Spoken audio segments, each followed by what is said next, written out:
राधे राधे। प्रिय श्रोताओं, आप सभी को मकर संक्रांति की ढेरों सारी शुभकामनाएं। आइए आज सुनते हैं मकर संक्रांति की सुने जाने वाली प्राचीन कथा। ओम आदित्याय नमः। प्रिय श्रोताओं, सूर्य देव की पूजा करने से सुखी और निरोगी जीवन की प्राप्ति होती है। समाज में मान सम्मान मिलता है। ऐसे में सूर्य देव की कृपा पाने के लिए आइए हम सभी श्रद्धा के साथ सुनते हैं सूरज भगवान की कथा।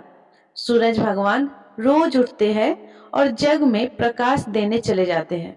एक दिन सूरज भगवान को लगा राना देव सूखती चली जा रही है, तो राना देव से पूछा कि तुम्हारे मन में क्या है।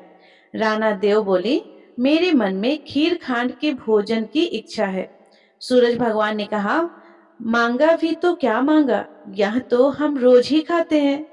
राना देव बोली, भगवान आप खीर खांड के भोजन चिमते हो, मैं तो खट्टी राम चमती हूँ।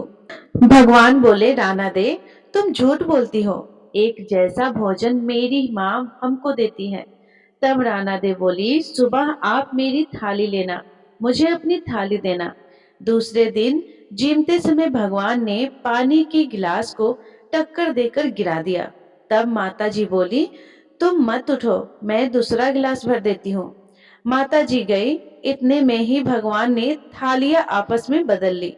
राना दे ने तो जल्दी ही खीर खांड का भोजन कर लिया, पर सूरज भगवान को खट्टी राह भाई नहीं और वह थाली लेकर बैठे रहे। माता जी ने देखा तो बोली, आज इतनी देर क्यों लगा दी। भगवान बोले, माता जी आज तो खीर खांड खट्टी लग रही है। माता जी ने देखा तो पूछा, राना डे की थाली आपने क्यों ली है। भगवान बोले, माँ हमारे घर में तो केवल 3 ही प्राणी हैं, उसमें भी इतने भेदभाव में नियम पालन करने वाला, और मेरे ही घर में ऐसा भेदभाव होता है, तो फिर दुनिया में क्या होता होगा। घर में सबका एक जैसा खाना बनाओ।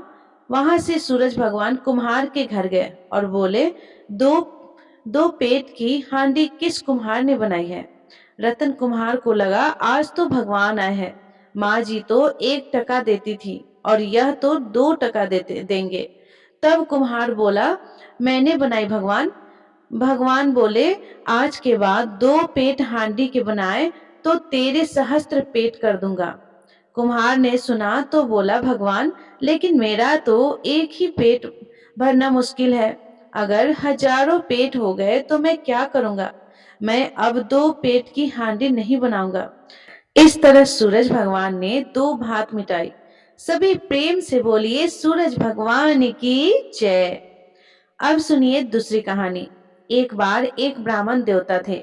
वह सूरज भगवान की पूजा किया करते थे और सूरज भगवान के भक्त थे। जल्दी स्नान करते, कहानी पढ़ते, सुनते, पर कमाते कुछ भी नहीं थे। ब्राह्मण देवता घर में रहते थे, तो ब्राह्मणी बार बार उन्हें कमाने के लिए परेशान किया करती। बाहर कहीं जाते तो पड़ोसी भी उन्हें निकम्मा कहकर अपमानित करते। इसलिए एक दिन वह नहा धोकर अपने पूजन की सामग्री लेकर जंगल में चले गए। वहां ब्राह्मण देवता एक सूखे पीपल के पेड़ के नीचे बैठकर पूजा करने लगे और उन्होंने सूरज भगवान की कथा करी। वहां पीपल के पास एक सूखा तालाब भी था, उसमें थोड़ा सा ही पानी था। उसी पानी से लोटा भरकर उन्होंने सूरज भगवान को जल चढ़ाया। पूजा का जल बहकर पीपल और सूखे तालाब में भी गया। जल के जाते ही सूखा पीपल हरा भरा और सूखा तालाब साफ पानी से भर गया।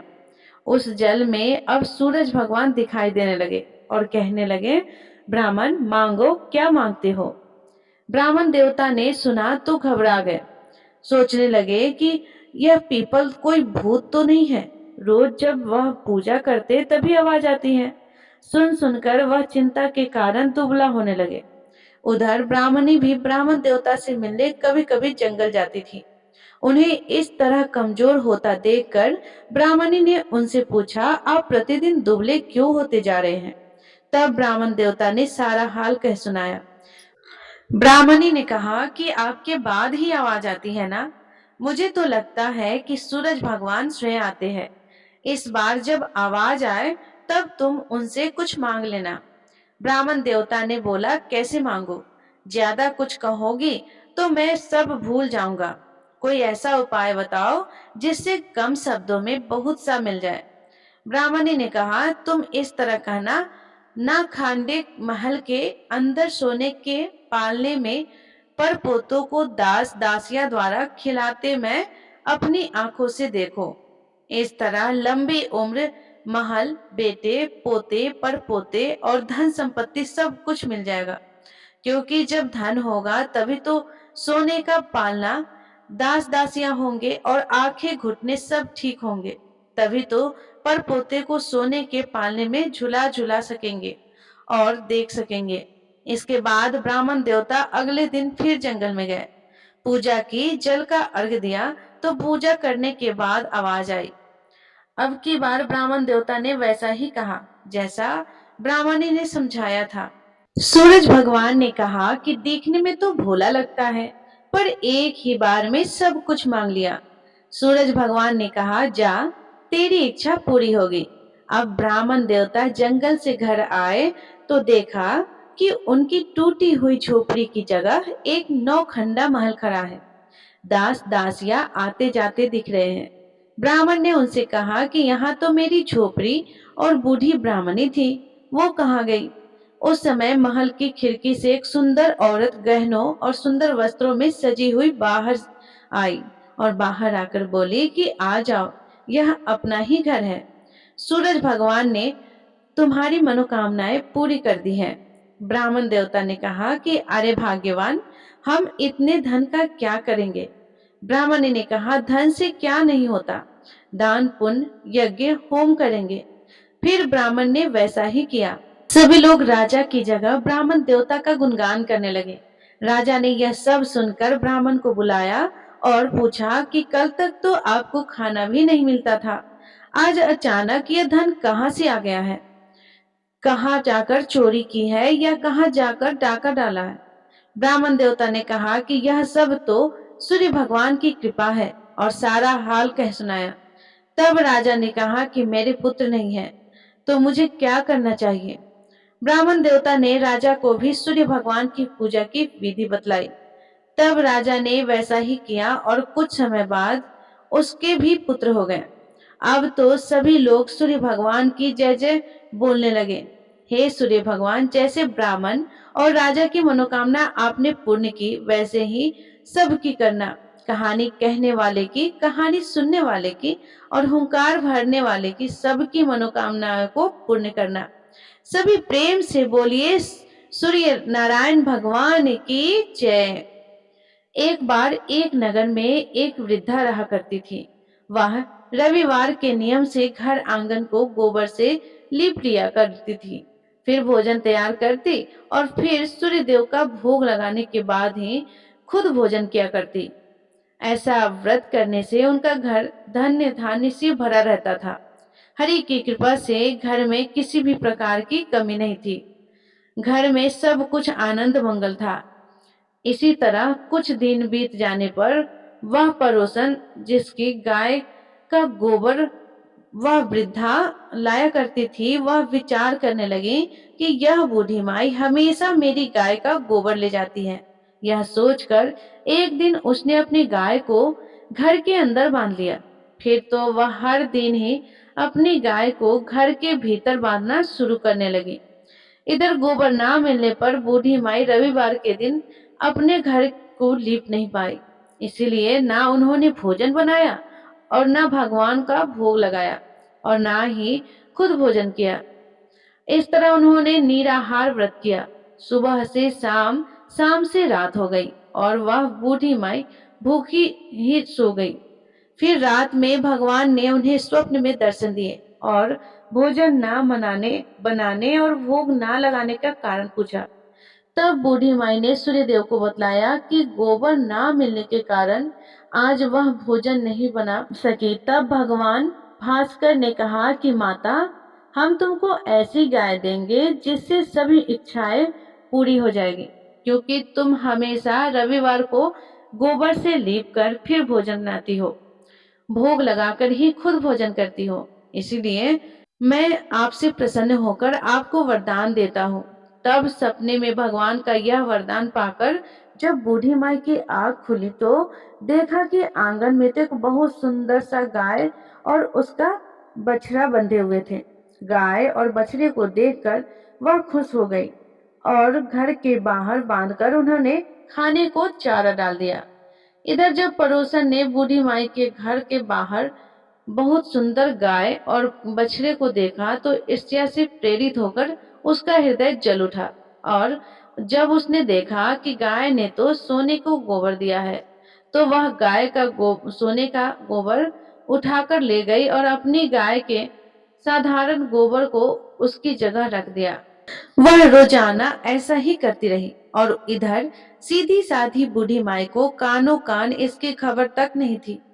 एक दिन सर्वव्यापी ईश्वर ने सोचा कि चालाक पड़ोसन की वजह से वृद्धा ठगी जा रही है। तब एक शाम उन्होंने अपनी माया से बड़े जोर की आंधी ला दी। आंधी के डर से वृद्धा ने अपनी गाय को घर के भीतर बांध दिया।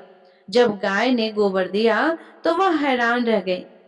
फिर तो वह रोजाना अपनी गाय को घर के भीतर ही बांधने लगी। उधर पड़ोसन ने देखा कि गौ घर के अंदर बंधने लगी है और वह सोने का गोबर उठाने के लिए कामयाब नहीं हो पा रही है तो कुछ उपाय ना देकर एक दिन पड़ोसन ने राजा के महल में जाकर सारी बात बता दी। पड़ोसन ने राजा से कहा कि महाराज, मेरे पड़ोस में एक वृद्धा के पास ऐसी गाय है जो आप जैसे राजाओं के ही योग्य है और वह गाय रोजाना सोने का गोबर देती है। आप सोने से प्रजा का पालन कीजिए। वृद्धा भला उस सोने को का क्या करेगी।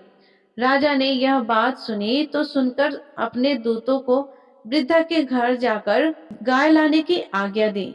वृद्धा सुबह सुबह ईश्वर को भोग लगाकर भोजन ग्रहण करने ही जा रही थी, तभी राजा के सेवक गाय खोलकर ले गए। यह देखकर वह बहुत रोई चिल्लाई, लेकिन कर्मचारियों ने एक ना सुनी। उस दिन फिर वृद्धा गाय के वियोग में भोजन ना कर पाई और रात भर रो रो कर भगवान से गाय को पुनः पाने की प्रार्थना करती रही। वहीं दूसरी ओर राजा गाय को देखकर बहुत प्रसन्न हुआ और सुबह जैसे ही वह उठा तो सारा महल गोबर से भरा दिखाई दिया। राजा यह देखकर घबरा गया। भगवान ने रात में राजा को स्वप्न में कहा, हे राजा, गाय वृद्ध को लौटा दो, देने में ही तुम्हारी भलाई है। रविवार के व्रत से प्रसन्न होकर मैंने उस वृद्धा को यह गाय दी थी।